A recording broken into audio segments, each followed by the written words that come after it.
Ako si Aisha. Tawagin niyo na lang akong Isa. Ibabahagi ko sa inyo ang kwento ng aking buhay. Medyo kalog, kaibigan ng lahat. Tulad ng sinasabi nila, isa akong kalog, masayahin na parang walang problema. Kung di, patatawanin ka lang at magpasaya. Kaya subukan mo ako maging isang kaibigan. Talagang hindi ka magsisisi. At sabayan mo ako sa aking trip. Pakinggan nyo ang aking kwento. Of course, kapulutan ito ng aral sa mga taong takot, lumalaban sa buhay. Ika nga ang motto ko, kapag may katwiran ka, ipaglaban mo. Ganon ako. Di naman sa pagmamayabang, di naman ako matalino, konti lang. Bakit nasabi ko yon?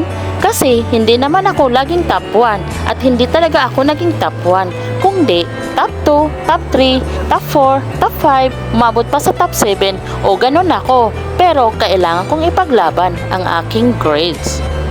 So umpisahan ko na ang aking kwento. Simula nung grade 1 ko, sabihin naman natin na ang gumagabay sa akin ay ang aking lolo at lola. Kasi lumalaki nga ako sa kanila, wala na akong magulang. So ibig sabihin sila na lang ang gumagabay sa akin. Busy kasi sila sa kanilang mga negosyo, kaya ang sa kanila lang bigyan nila akong pambaon, sapat na para sa kanila. Ibigay nila ang gusto ko, okay na sa kanila. Pero minsan nangungupit din ako, ganun lang yun. Ops. Huwag niyo akong husgahan ha, ganun naman talaga pag bata tayo eh. Nangungupit minsan sa ating mga lolo-lola, pag mayroong nakikitang pera, ayan, kukupitin ko yan minsan, charot. Yes, marami akong baon lagi. Siyempre ako, marunong din akong magtrabaho para sa sarili ko. Kung mayroong mag-utos sa akin, nagpapaigib, ayan, iniigiban ko yan sila. Kasi para sa akin, pera din yan, sayang. Bukod sa ibibigay sa akin ng lolo-lola ko, yung mga sideline ko na inuutosan ako sa ibang tao, ginagawa ko yan. Kaya marami akong baong pera at saka marami din akong papel. Yung papel na yan ay yun ang aking pangsuhol sa aking mga kaklase sa mga gawaing school. Medyo tamad kasi ako sa gawaing garden. Kaya ang ginagawa ko, sinusuhulan ko ng papel ang aking mga kaklase. Ang nangyari, nahuli kami ng teacher. O Isa, hindi ikaw ang gagarduhan ko niyan kasi hindi naman ikaw ang gumagawa. Si Ana ang gumagawa, so si Ana ang gagarduhan ko, hindi ikaw. Oh, what, sir? No, hindi ako papayag. Papel ko ang sinusuhol ko sa kanya. Hindi ko naman yan thank you siya eh. Sinusuhulan ko yan ng papel. Ilang papel ang binigay ko sa kanya. No, hindi. Hindi ikaw ang gumagawa. Si Ana ang gumagawa, so siya ang ko. Bigyan ko ng grado. Sir, hindi ako papayag niyan. Hindi. Papel ko ang niyan. Ang kapalit niyan. Hindi ako papayag. Hindi ko kasalanan kung bakit pumayag siya na susuhulan ko ng papel. Sige sir, subukan mo akong hindi papasa. Bahala ka sa buhay mo. Hindi na lang umimik ang teacher namin. Pero akala ko, okay lang yan sa kanya. Talagang papel ko naman ang sinasakripisyo. Pinaghirapan ko din yun, no? Ganon ang lagi kong gawain. Nagsusuhol ako ng papel or kung ano-anong isusuhol ko sa aking mga kaklase. Basta wag lang akong mag-garden. Ayaw ko talaga ang mag-garden eh. Naging top 4 lang ako nung grade 1. Dumating na naman ang grade 2. Ayan na naman, ganon ang gawain. Same procedure. Pero ang hindi ko matanggap, naging top 3 lang ako. Ang naging top 2 ay yung anak ng aming principal. Yun ang pinaglaban ko talaga. Ma'am, paano nangyari? Naging second honor siya. Samantalang ako, naging third na lang. Samantalang mas matalino ako kaysa kanya. Kisyo, anak siya ng principal? Second na lang siya? So ma'am, exam. Hindi ako papayag. Mag-exam kami, 1 by 1. Kung sinong matalo, siya babalik sa grade 2. Pero pag ako ang manalo, gawin mo akong second honor. Nang dahil doon, nakarating kami sa principal office. Ang principal naman ay nanay ng aking kaklase na naging top 2. Isa, ano ba problema sa anak ko? May problema ka ba sa kanya? Ma'am, hindi kisyo. Ikaw ang principal, maging top 2 lang ang iyong anak mo. Isipin mo, mas magaling pa ako sa kanya. Hindi ngayon marunong magbasa eh. Ako ang dapat top 2, hindi siya ma'am.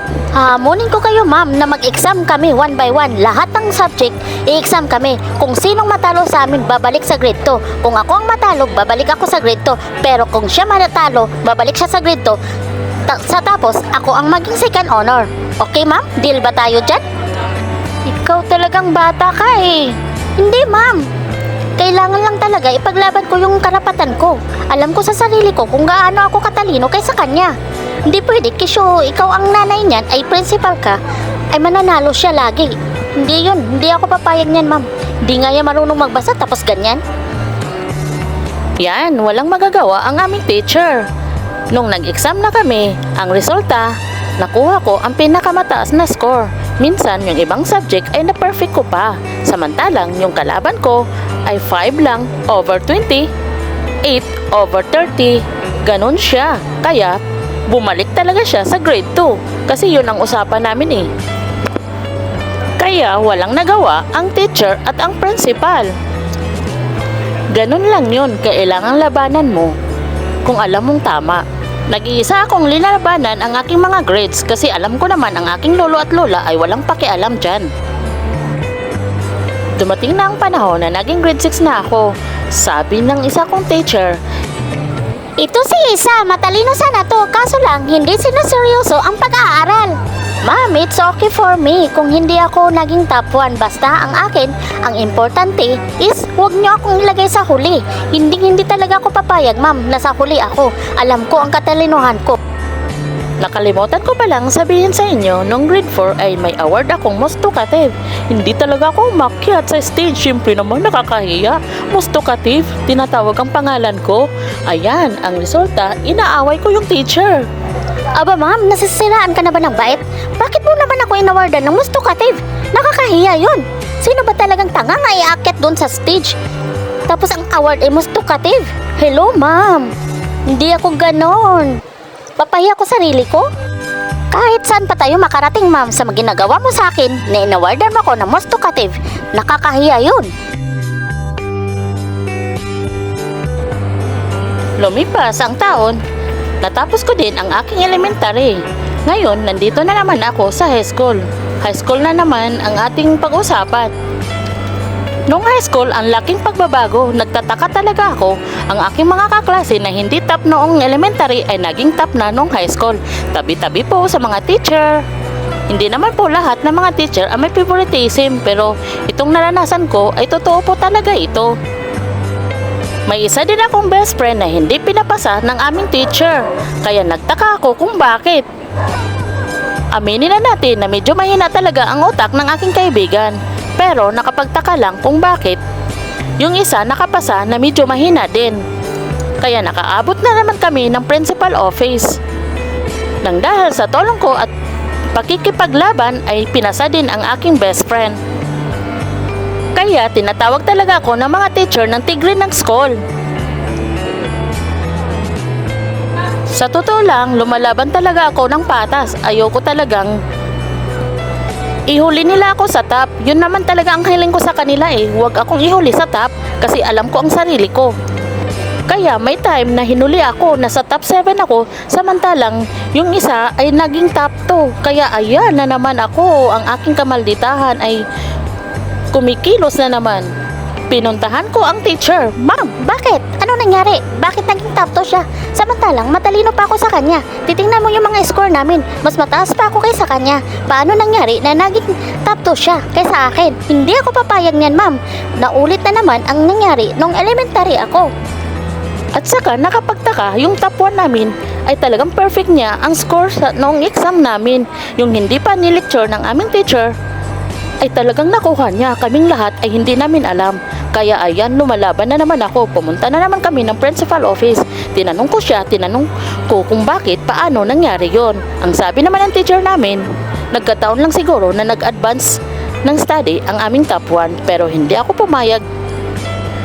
Kaya ang sabi ng teacher namin, Ito si Isa, ang tindi talaga. Ayaw magpapatalo.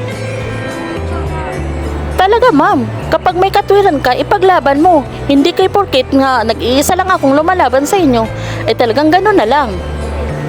At dito nagtatapos ang kwento ng aking buhay or ang aking pag-aaral nung elementary at high school pa. Yun ang lagi mong tatandaan, laban lang bawat hamon ng buhay. Ang karunungan ang sandata natin para lampasan ang mga hamon sa buhay.